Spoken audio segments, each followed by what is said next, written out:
한 인간의 죽음을 이토록 아름답고도 따뜻하게 묘사할 수 있겠는가? 이 장면만 다룬 영화가 있을 정도, 이 장면만 다룬 책이 있을 정도예요. 처참한데도 영화 연출적으로 신선하다는 느낌이 들었었고요. 묘사하시는 게 예술이시네요. 아, 그래요? 내가 설명 잘했구나.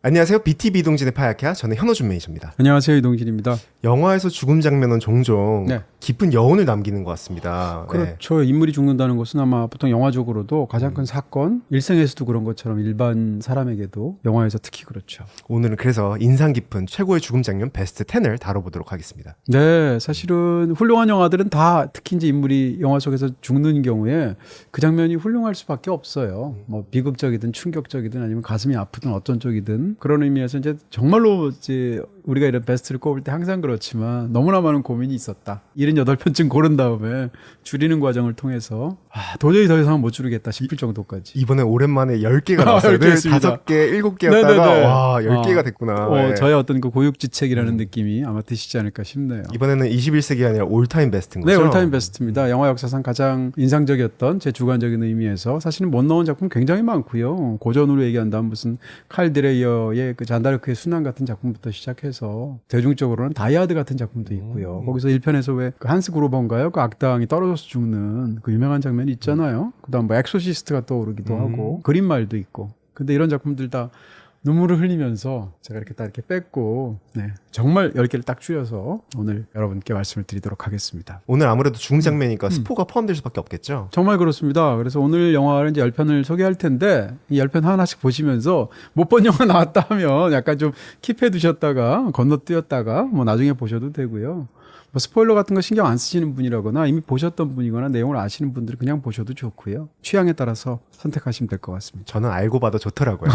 갈 길이 네. 머니까 바로 시작해보도록 네. 하겠습니다. 첫 번째 영화는 마틴 스콜세지 감독님의 네. 디파티드 영화입니다. 디파티드. 네. 사실은 이것도 고민했어요. 왜냐하면 한쪽에는 디파티드를 할까? 또 하나는 오리지널이라고 말할 수 있을 것 같은 무간도. 무간도를 할까라고 생각했습니다.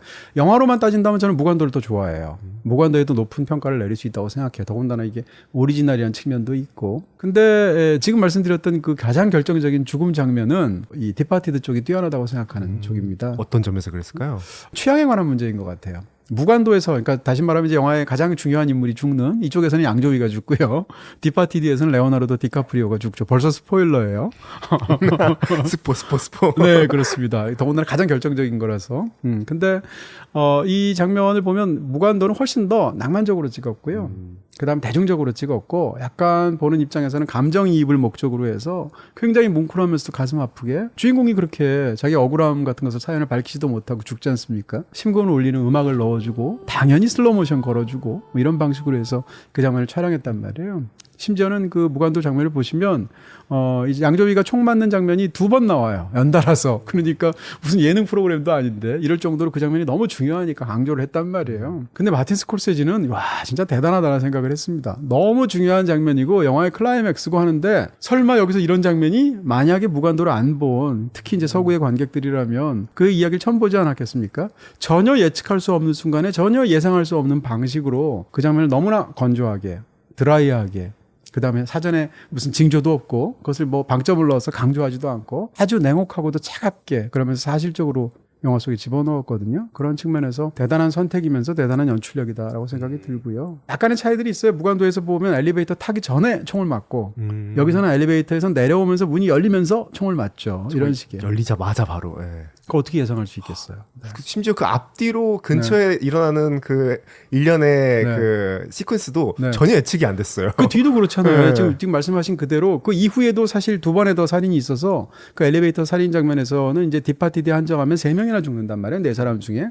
딱 하나 맷 데이먼만 살아남잖아요. 근데 그런 순간에 나머지 사람들이 죽는 타이밍들도 예상할 수 없고 맷 데이먼이 이어서 마지막 살인을 저지르는 그 엘리베이터 앞에서 장면도 봐도 그 로우 앵글로 찍었잖아요. 그리고 멀리서 롱쇼트로 찍었잖아요. 전혀 강조를 안 하거든요. 이런 측면에서 예측할 수도 없고 그것이 너무나 사실적으로 다가오기도 하고 장식적인 것을 다 제거한 채 아주 강렬한 임팩트를 주는 그런 뛰어난 갱스터의 장면으로 스콜세지가 골라냈다. 이렇게 말할 수 있고요. 또 하나는 양쪽 다 있기도 하고 디파티드도 묘사되는데 엘리베이터 앞에 사람이 죽으니까 아버지가 쓰러져가지고 엘리베이터 문에 걸려 있단 말이에요. 그러니까 엘리베이터 문이 자동으로 일정 시간이 되면 닫혔다가 시신을 건드리면 다시 열리잖아요. 또 닫혔다가 계속 열리잖아요. 그 장면 같은 것들이 이제 사실 이제 굉장히 인상적인 묘사인데 무간도에서 먼저 하기도 했고 사실 이게 원조가 있어요. 원조가 이제 브라이언 드 팔마라는 또 다른 굉장히 탁월한 감독이 70년대 만든 드레스 투 킬이라는 영화가 있거든요. 드레스 투 킬이라는 영화를 보면 거기서도 피살당한 여자가 손이 엘리베이터에 걸려가지고 엘리베이터 계속 닫히고 열리고 하는 장면이 있습니다. 이 장면이 워낙 유명해서 예를 들어서 유승환 감독도 초기작에 이런 엘리베이터 장면이 있어요. 이런 식으로 했는데 역시 디파티드에서도 그 부분이 멋지게 찍힌 그런 장면이라고 할 수 있겠습니다. 아마 예측하려고 보셔도 예측을 못 하실 겁니다. 무관들 안 보셨다. 네네. 다음 영화는 최근에 저희 파야카에 방문하시기도 하셨죠. 네. 괴짜 감독님으로 유명하신 팀 버튼 감독님의 네. 빅피쉬입니다. 거장 중에 거장이죠. 네, 감독님 바로 이 자리에 앉으셔가지고 했었던 기억이 나는데요. 이쪽을 보셨었죠. 팀 버튼 감독님 같은 그런 제가 너무 좋아했던 감독님이 파야카까지 오셨는데 제가 사인 안 받을 수 없잖아요. 그래서 여러 개 받았습니다. 하나를 받았겠어요. 그 중에 하나만 소개해드리면, 네, 빅피쉬를 워낙 제가 좋아해서, 팀 버튼 감독 영화 중에 오히려 제일 좋아하고요.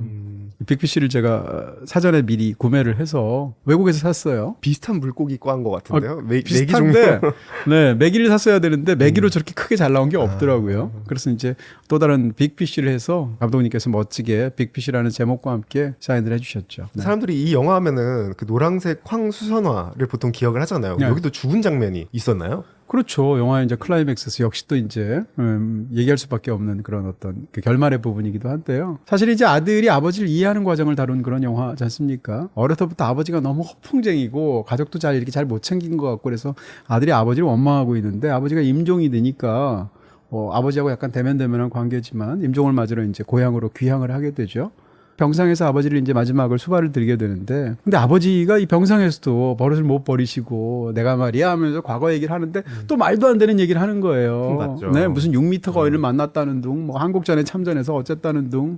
그 처음에는 대충 듣다가 점점 아버지를 이해를 하게 되고 그러면서 아버지에게 점점 빠져들게 되고 심지어는 일상에서 이게 아버지 했던 말이 사실인가 싶은 증거들을 하나씩 찾기 시작해요. 그러면서 이제 임종하는 그런 장면이고요. 마지막 순간이 되면 아버지가 이제 자기가 죽을 거라는 걸 예상하고 병원 침대에서 그렇게 얘기하죠. 여태까지 내 얘기를 들었으니까 그럼 내 마지막은 어떻게 되는 거야? 라고 아들한테 물어봐요. 그 아들이 이제 완전히 이입을 해서 아버지의 마지막을 자기가 묘사를 하기 시작합니다. 그 장면이 영화에서 펼쳐지는데 병원에서 아버지는 지금 죽음 직전에 몸을 움직일 수도 없는 상황인데 이 아들의 얘기 속에서는 아버지와 함께 병원을 탈출해 둘이. 그래서 차를 몰고 가서 어떤 강에 이르러서 모든 사람들이 다 환호하고 박수치고 환하게 미소로 맞아주는 가운데 아내한테 마지막으로 반지를 뺏어주고 아들의 품에 안겨서 이 강에 놓여질 때 아버지가 큰 물고기 메기가 되어서 헤엄쳐 나가는 마지막에 환상적인 장면을 보여주거든요. 이 장면은 사실은 인물의 죽음을 다룬 그런 우리가 생각하는 명장면들이 대부분 다 끔찍하거나 충격적이거나 너무 마음 아프거나 이렇게 되는데 이 장면은 한 인간의 죽음을 이토록 아름답고도 따뜻하게 묘사할 수 있겠는가 싶은 생각이 들 정도이고 또 영화를 다 보면 영화의 주제가 그런 것처럼 결국은 그 사람에 대해서 이야기로 나오면 그 사람은 불멸한다는 거 아니에요? 이런 것들을 결국 인간은 결국 하나의 이야기가 될 수밖에 없다는 것을 그 얘기를 대신해주는 아들의 입을 통해서 너무 환상적으로 보여준 그런 정말 멋진 장면이라고 할 수 있습니다. 뭔가 아버지의 이야기하는 방식에 동참하는 그 모습이 너무 감동적이고 뭔가 사랑과 화해의 모습을 보여주는 것 같더라고요. 예. 어떻게 보면 아버지의 긴 자기 인생에 대한 이야기를 마지막에 채워준 건 아들이잖아요. 이런 측면에서 또 그 이야기를 자기 손자들한테 하거든요. 다시 말하면 아들이 또 다른 아들한테 이야기를 한단 말이에요. 이런 방식으로 해서 이야기가 계속되는 한 그 인간은 죽지 않는다는 거죠. 그런 어떤 굉장히 위로가 되는 그런 이야기를 너무나 멋지게 만들어준 판타지 영화라고 할 수 있습니다. 다음 영화는 아서펜 감독님의 우리에게 내일은 없다. 이 영화도 진짜 전 사실은 보니 앤 클라이드로 이름을 알고 있었는데 그 처음에 찾을 때 딴 영화를 생각했어요. 한국 영화도 있죠. 네, 우리에게 내일은 없다. 사실은 예전에는 한국에서 이제 영화를 개봉해서 제목을 붙일 때 바꾸는 경우가 많았고 또 적지 않은 경우에 사실은 일본에서 붙인 번안 제목을 갖고 오는 경우가 많았어요. 우리에게 내일은 없다라는 건 사실 일본에서 개봉할 때 일본에서 붙은 제목을 우리식으로 바꾼 건데 어찌됐건 멋진 제목이죠. 보니 앤 클라이드라는 인물의 이름이 들어가는 단도직입적인 제목보다 또 극중 상황이 또 결국 우리에게 내일은 없는 거잖아요. 어쨌건 이 우리에게 내일은 없다라는 작품은 이 보니 앤 클라이드라는 작품은 아서펜이 만든 작품인데 제가 얼마 전에 집중적으로 해설해드렸던 그 대부에서 나온 것처럼 사실 이제 대부가 속한 어떤 유파 같은 걸 말할 때 제가 아메리칸 뉴 시네마라는 걸 말했잖아요. 그러니까 아메리칸 뉴 시네마에 어떤 영화 운동이 있다고 했을 때 보통 시작점에 두 작품이 있다고 말해요. 하나가 졸업이고요. 하나가 우리에게 내일은 없다. 둘 다 67년도에 나왔거든요. 그런 측면에서도 기념비적인 작품이다 말할 수 있고요. 이 영화를 안 본 분들도 이 마지막 장면 어디서 살짝 보신 분들이 많을 것 같아요. 너무 유명한 장면이고 보니 앤 클라이드 두 사람은 뭐 강도잖아요. 은행 강도도 하고 무슨 주유소도 털고 이러는 보니라는 여자와 클라이드라는 남자 이 두 사람이 이제 벌이는 그런 어떤 그 강도 행각들을 다룬 그런 범죄 영화라고 할 수 있을 텐데 당대는 굉장히 충격을 줬고요. 60년대만 하더라도 영화들 대부분 다 세트에서 찍었는데 고전 할리우드 영화 같은 영화들. 근데 이 영화는 이제 로케이션 촬영을 했단 말이에요. 다 거리에서 찍는다든지 뭐 소재라든지 인물 다루는 방식이라든지 이런 데서 굉장히 충격을 줬는데 특히 당대의 마지막 장면이 준 그 쇼크는 어마어마해요. 이번에 보셨으면 너무 재밌었고 네. 샷들이 되게 빨리빨리 바뀌더라고요. 그쵸, 시선을 그쵸. 보여줬다가 네. 새가 날아가는 걸 보여줬다가 그쵸. 아버지의 모습을 보여줬다가 이게 굉장히 많이 바뀌니까 서스펜스가 생기면서도 그 장면이 지금 이제 다시 보면 어떤 생각이 드시냐면 이럴 거예요. 이제 보니와 클라이드 앞부분은 다 말할 필요가 없고요. 결과적으로 이야기하면 자기의 조직원 중에 한 명의 아버지가 아들이 이제 잡힌 상황에서 감형받는다는 조건으로 배신한 거죠. 쉽게 얘기하면. 그런 상황 속에서 보니 앤 클라이드가 여기 있다라는 걸 잡아두고 경찰을 부른 거예요. 말하자면. 그런 상황에서 유도해서 이제 들판으로 클라이드를 내리게 하고 본인은 차에 타고 있죠. 근데 그 상황에서 경찰이 와서 이제 아마도 이제 추측컨대 뒤에서 백업을 하거나 이런 차가 오다 보니까 그걸 신호로 해서 밀고자가 트럭에 자기가 몸을 숨기죠. 근데 그 순간 이 덤불 속에 있는 새들이 푸트트트 하고 날아가고 클라이드가 뭔가 이상하다라고 생각하는 순간 이제 기관총으로 이제 사격이 시작되는데 일단 쏘는 사람이 안 나와요. 맞는 사람만 나와요, 총을. 그리고 총도 그냥 총이 아니라 기관총이에요. 난사를 하죠. 네, 그러니까 사람을 정말 벌집으로 만들어 놓잖아요. 이 상황에서 밖에 있는 클라이드와 안에 있는 보니가 죽어가는 모습을 보여주는데 정말 충격적일 데 없는 방식으로 그 장면을 묘사하죠. 그래서 두 인물이 죽자마자 이야기가 딱 끝나요. 이 장면이 당대에 보여준 충격들이 굉장했고요. 이후에도 굉장히 많은 영향을 미쳤어요. 사실은 이번에 베스트 10 그 죽음 장면을 고르면서 고려했던 또 다른 작품이 바로 이번에 대부에서 소개해드렸던 소니 죽는 장면이거든요. 소니가 이 톨게이트에서 죽는 장면 있죠? 거의 같지 않아요, 느낌이? 물론 이제 그 쇼트를 연결하거나 촬영한 방식은 다르죠. 그럼에도 불구하고 그 장면을 떠올릴 수밖에 없는데 이게 5년 전에 선취한 거란 말이에요. 이런 측면에서 보면 아서펜이 준 영향 같은 것을 볼 수도 있고요. 우리에게 내일은 없다의 마지막 그 총격 장면을 주는 그런 쇼크는 지금 50년이 지났어도 훨씬 넘은 시간이 지났어도 아직도 생생하다. 이렇게 말씀드릴 수 있습니다. 비다이렉트 샵에서는 모두 다 가능. 비다샵 가능. 다음 영화는 그 유명한 샤워실 장면이 담겨 있었던 히치콕 감독님의 사이코입니다. 사이코를 안 보신 분은 있어도 이 장면을 못 보신 분은 없지 않을까요? 그 정도로 어떻게 생각하면 영화 역사상 가장 유명한 장면, 인물이 죽는 정도가 아니라 그렇게 말할 수 있을 것 같고요. 뭐 히치콕 영화를 좋아하기도 해서 사이코에 관련해서는 지금 2장이나 이제 있는데요. 바로 사진이네요. 샤워실에서의 장면. 네, 바로 이 장면을 언급할 텐데 자넷 리가 사인한 사진이고요. 이거는 이제 엽서 포스터에다가 베라 마일스가 사인한 제가 2장 다 갖고 있을 정도인데요. 사이코 영화는 사실은 여러 가지 측면에서 혁신적인 영화예요. 당대의 뭐 가장 최고의 대중 영화이기도 했습니다만 제작 환경에서도 완전히 기념비적인 측면이 있고 만든 과정이나 구조부터 시작해서 뭐 만든 방식까지 수많은 방법들에서 굉장히 혁신적인 작품이라고 할 수 있을 텐데 대중 영화지만 그 중에서도 가장 유명한 건 당연히 샤워실에서의 난자 장면이죠. 주인공이 죽는 시점이 50분 정도쯤 됐을 때예요. 놀랐어요. 좀 네. 후반에 있을 거라 생각했는데 네. 좀 앞에 있더라고요. 왜 모르시는 분들이 본다면 아니 주인공이 영화가 절반밖에 안 됐는데 죽으면 어떡해? 라고 생각이 들 정도로 보통 일반적인 영화에서 이 정도에서 주인공이 죽으면 뒤에서 살아나겠죠. 근데 그것도 아니고 정말로 죽는 거죠. 너무나 끔찍하게. 그러니까 어떻게 보면 영화의 구조에서도 너무 주인공이어야만 하는 사람, 실제로 주인공인 사람을 등장시켜서 50분 내내 나오다 그 주인공이 갑자기 딱 죽고 나서 또 다른 이야기가 사실상 뒷이야기가 펼쳐지는 구조를 갖고 있다. 그 다음에 이 그 촬영 장면만 이야기를 드린다면 이 장면만 다룬 영화가 있을 정도, 이 장면만 다룬 책이 있을 정도예요. 이게 사실 45초밖에 안 되는 살인 장면인데 45초의 장면을 52개의 쇼트로 52개의 쇼트로 찍었거든요. 그러니까 하나당 1초가 안 되는데 요즘은 이제 이런 방식을 많이 쓰지만 그 당시에는 거의 그런 선례가 없었다시피 할 정도로 혁신적인 방식이었었고 특정한 장면을 촬영 장면에서 보면 카메라를 계속 위치를 바꾸면서 찍었다는 거 아니에요. 심지어는 이동 카메라 장면도 없거든요. 카메라는 다 픽스드 카메라란 말이에요. 그러다 보니까 계속 정교한 방식으로 그래서 옮겨서 찍었을 텐데 그렇네요. 45초 동안 쉬운 투 개 쇼트가 나온다는 얘기는 우리가 시간을 길게 인지할 수밖에 없어요. 왜냐하면 쇼트가 만약에 카메라의 움직임이 없이 그다음에 앵글 사이즈 그대로 해서 뭐 사이즈나 뭐 각도나 이런 게 변화 없이 한다면 카메라에서 주는 시각적 정보가 훨씬 더 적잖아요. 그러니까 우리 입장에서는 그것을 볼 때 딴 생각을 하고 싶거나 아니면 그 시간이 이미 봤다고 생각하거나 이렇게 하기 쉽단 말이에요. 관객 입장에서. 근데 카메라 위치를 바꾸고 쇼트를 바꾸고 그것을 초가 안 되게 계속 바꾸다 보면 이게 시각적으로는 과다 정보가 돼요. 그래서 보는 관객 입장에서는 이것을 매 장면을 봐야 되기 때문에 쉽게 얘기하면 뇌에 과부하 걸리고 이 걸리는 시간을 훨씬 더 길게 인지한단 말이에요. 그러니까 사실은 45초밖에 안 되는데 한 3분, 4분, 5분 본 것 같아요. 아, 더 오랫동안 난도질을 한 것처럼 그렇죠. 보이네요. 그러니까 공포 영화에서 그 얘기는 훨씬 더 끔찍하다는 뜻이잖아요. 이런 측면에서 관객이 시간을 체험하는 방식에도 영향을 주는 거죠. 그리고 보시면 이 장면이 끔찍한데 칼이 몸을 난자하는 장면이 없거든요. 그러네요. 없어요. 예. 전혀 없어요. 그냥 휘두르는 장면, 비명 지르는 장면, 칼이 약간 내려가는 장면 이런 걸 보여주는데 실제로 찌르는 장면은 안 나온단 말이에요. 근데 마치 본 것 같은 착각을 하게 그렇죠. 되는 것 같아요. 그럴 정도로 리얼하게 붙인 장면이 있고 또 영화 역사상 뭐 가장 최고의 그 영화 음악가와 감독의 궁합이라고 할 수 있는 이 버나드 허만의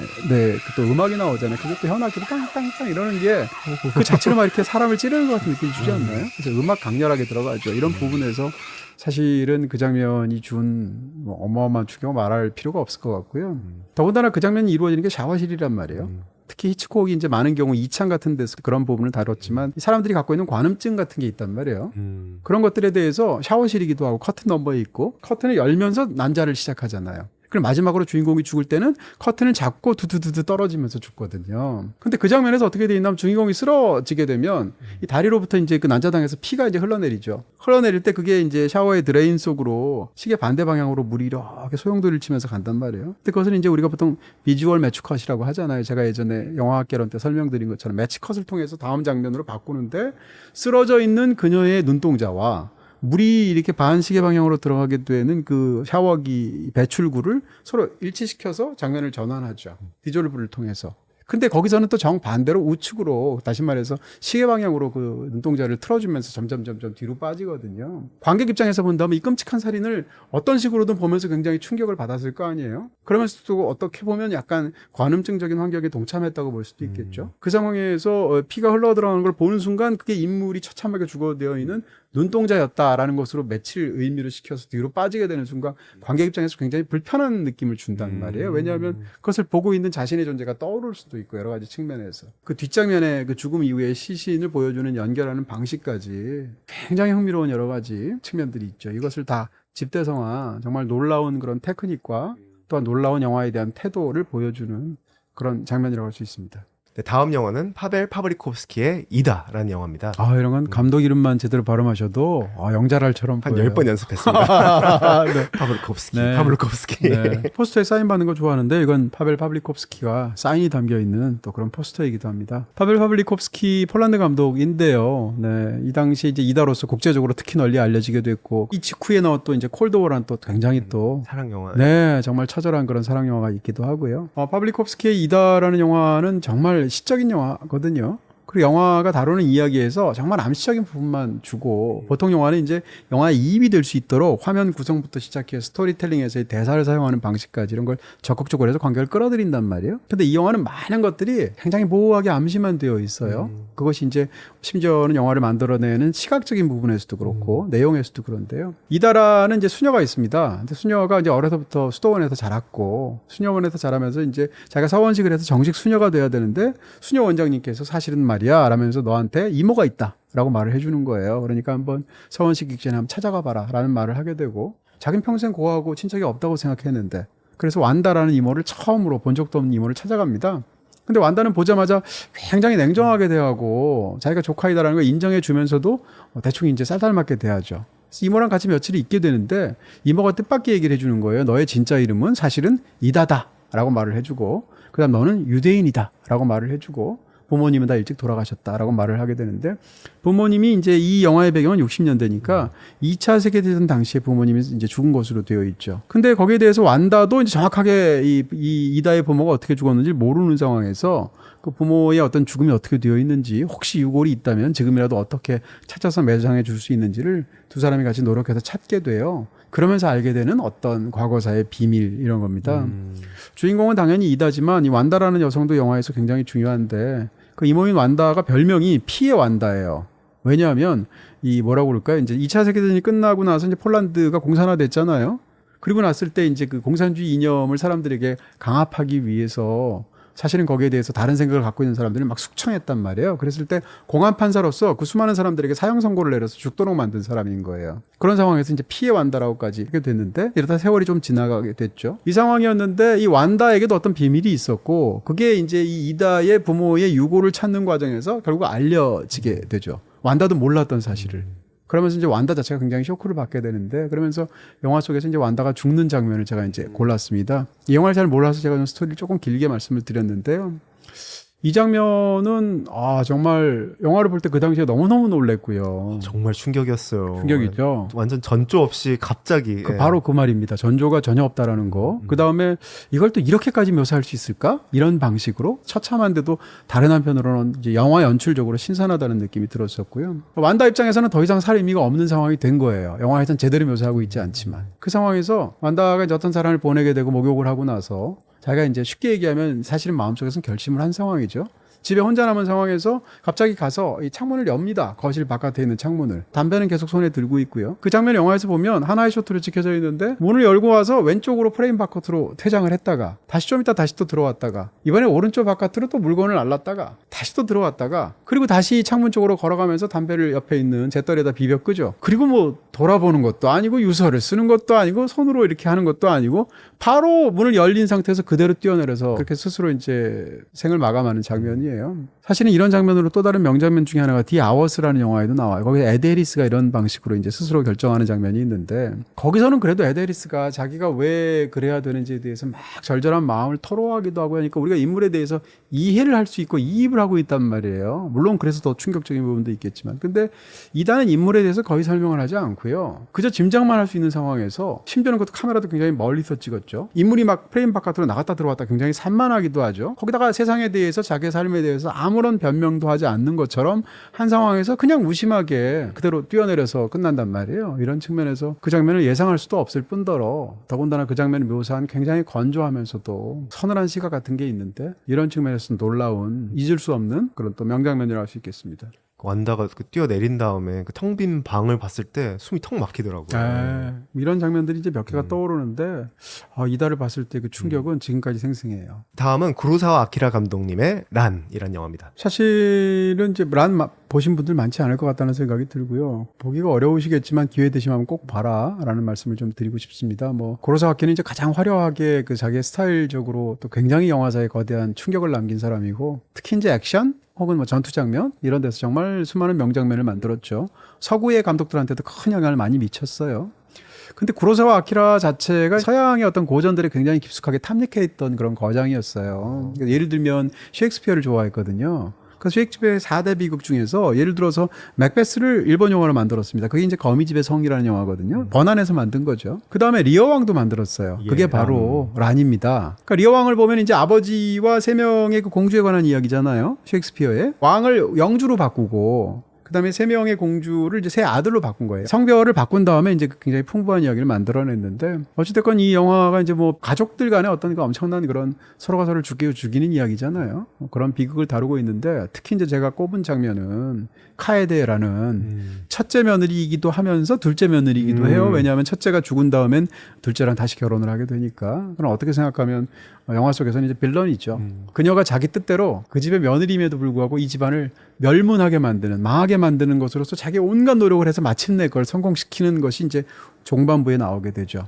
그 사실을 알게 되니까 가뜩이나 평소에 이 사람을 이상하게 생각했던 둘째 아들의 가장 충신인 가신인 사람이 있습니다. 이 사람이 마침내 더군다나 심지어는 이 세 형제가 싸우는 과정에서 첫째가 죽었죠. 셋째도 죽죠. 둘째만 남은 상황에서 어떻게 보면 이웃의 경쟁적인 또 다른 영주가 전투를 걸어와서 싸우기까지 하잖아요. 사실상 이제 망하기 직전의 상황에서 이 모든 것은 결국 카에데 때문이다라는 걸 생각하게 된 둘째의 충신이 2층으로 뛰어 올라가죠. 올라가서 욕을 퍼부으면서 너 때문에 이치먼지 가문이 망하게 되었다라는 걸 퍼붓게 되는데 그러자 눈 하나 깜짝하지 않는 복수심 하나로 이 모든 것을 했던 사람인 카에데라는 그 여자가 앉은 상태에서 자기가 왜 이랬는지를 부인하지 않고 그대로 다 말하죠. 드디어 나의 가장 원하던 순간이 왔다는 식으로. 그 장면을 얘기할 때 보면 옆에 자기 남편이 있고요. 둘째이면서 이제 다시 결혼하게 된. 그 다음에 지금 말씀드렸던 자기한테 서슬이 퍼런 충신이 있단 말이에요. 근데 거기서 정면을 바라보는 그녀만 비추고 나머지 두 사람은 하반신밖에 안 나와요. 장면이 그렇게 짜여져 있어요.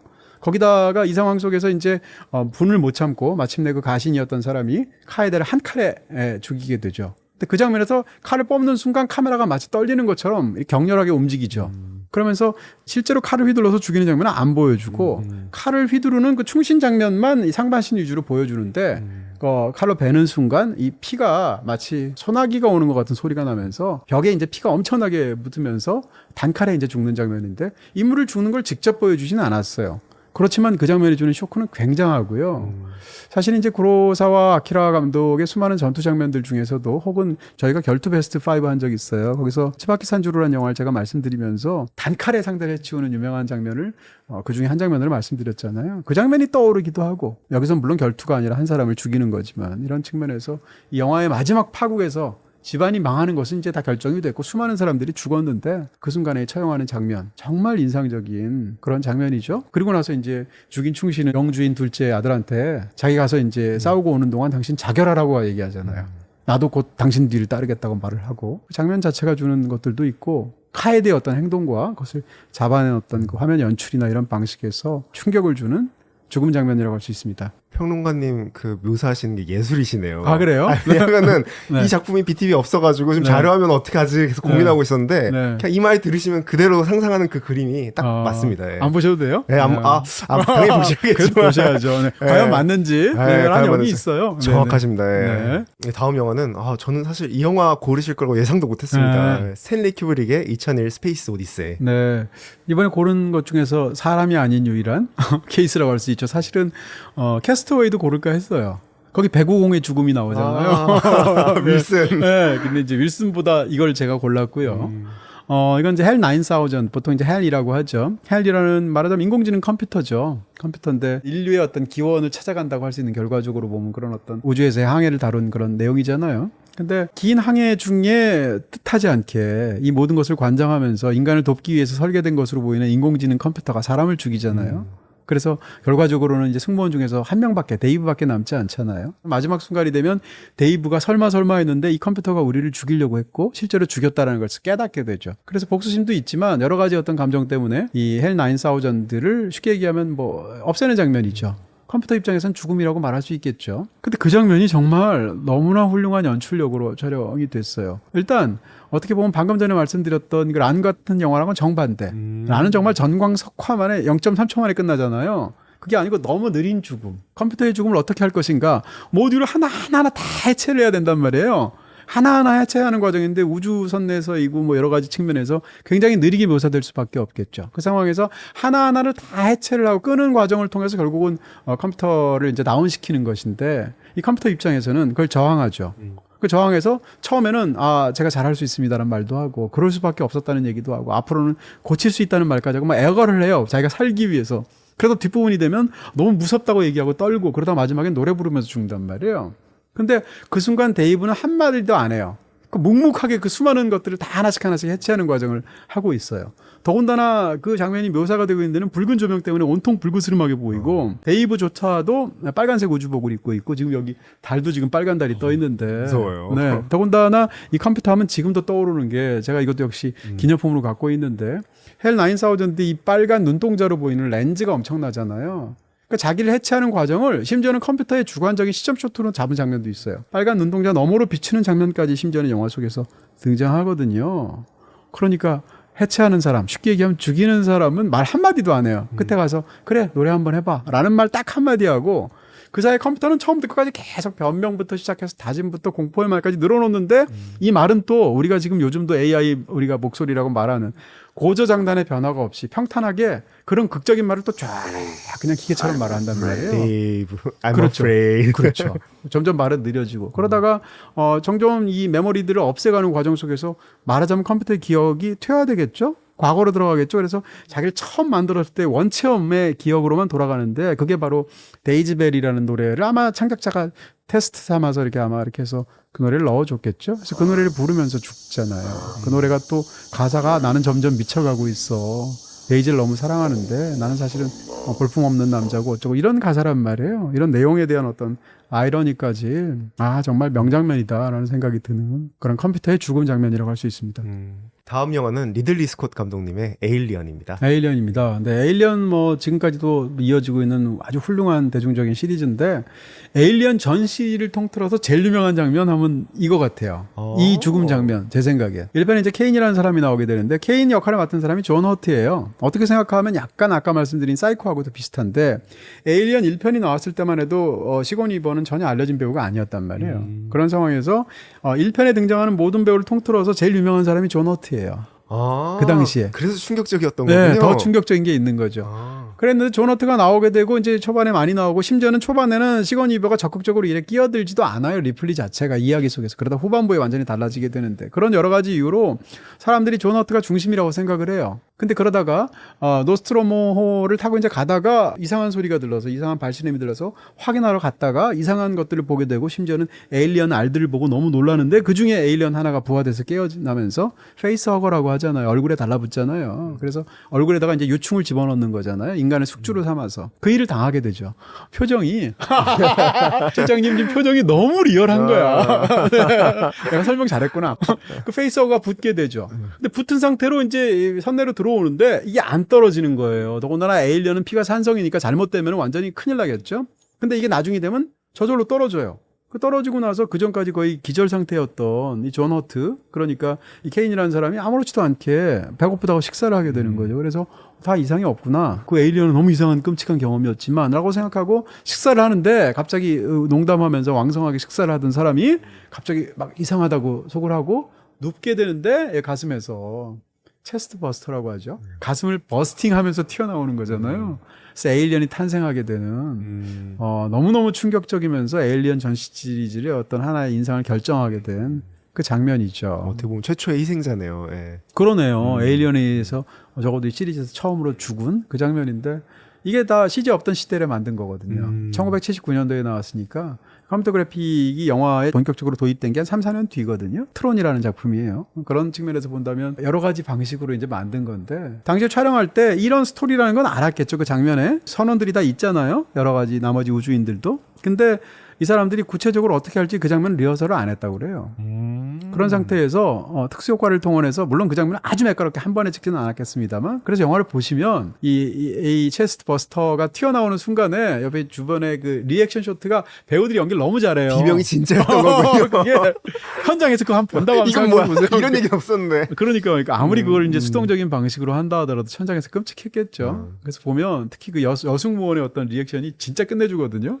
이런 것들이 사실은 현장에서 촬영했던 방식까지 너무나 유명한 기념비적인 SF 장면이 되었습니다. 너무 흥미롭네요. 네. 다음 영화는 알레한드로 아베나바르. 아니 아메나바르. 아메나바르. 네, 열심히 지금 1초전까지 외우셨는데. 알레한드로 아메나바르. 아메나바르. 아메나바르. 아메나바르. 네. 빨리 해야지. 네, 진짜 힘들어. 네, 입사하실 때까지만 해도 이런 괴로운 순간을 제가 오늘 맞을 한 거라고. 20번 대내었는데. 네. 다시 한번 해보겠습니다. 아니요, 파블리콥스키 한 게 어디예요? 너무 당연하지. 마우스 버스팅이야? 네. 체스트 버스팅이 아니고. 죄송합니다. 오디오 듣는 분 힘드시게. 네. 다음 영화는 알레한드로 아메나바르 네. 감독님의 네. 시인사이드. 스페인어 하면서 경상도 사투리 쓰시네요. 저 어디에다 어조를 줘야 될지 몰라가지고 아메나바르. 시인사이드. 네. 오늘 제일 즐거운 순간이네요. 네. 어떤 장면이죠? 알레한드로 아메나바르 감독님의 시인사이드. 네. 네. 제가 5분 뒤에 다시 물어볼 거예요. 알레한드로 아메나바르. 네, 네.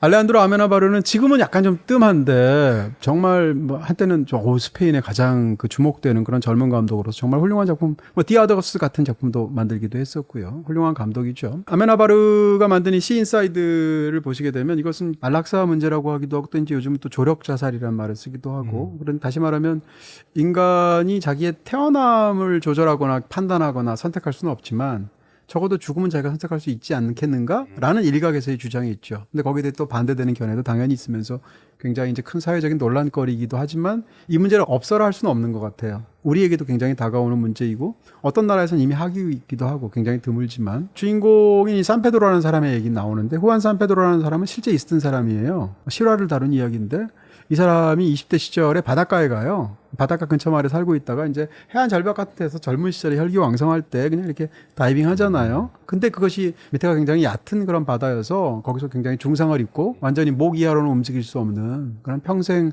마비된 그런 삶을 살게 됩니다. 제가 이 영화를 좋아해서 여기 직접 가봤거든요. 그 산티아고 근처에 있는 그런 그 마을인데 실제로 바다를 가보면 거기 바위도 많고 물이 정말 어떤 데는 깊고 어떤 데는 얕고 그래요. 그리고 물이 굉장히 제가 갔을 때도 파도가 굉장히 심한 데인데 거기서 하필이면 이제 수영을 하다 그런 일이 벌어진 거죠. 어찌됐건 산페드로가 그렇게 돼서 처음에는 이제 자기가 고치기 위해서 수많은 노력을 기울이는데 그 당시 현대 의학으로는 고칠 수가 없게 되고 스스로가 생각할 때 이 삶을 받아들이기 어렵고 또 자기 때문에 형 부부가 너무 고생한단 말이에요. 이런 여러 가지 상황 속에서 본인이 더 이상 이 삶을 이어가는 것은 의미가 없다라고 스스로 판단하게 돼요. 적어도 이 인물은 그랬다는 얘기고요.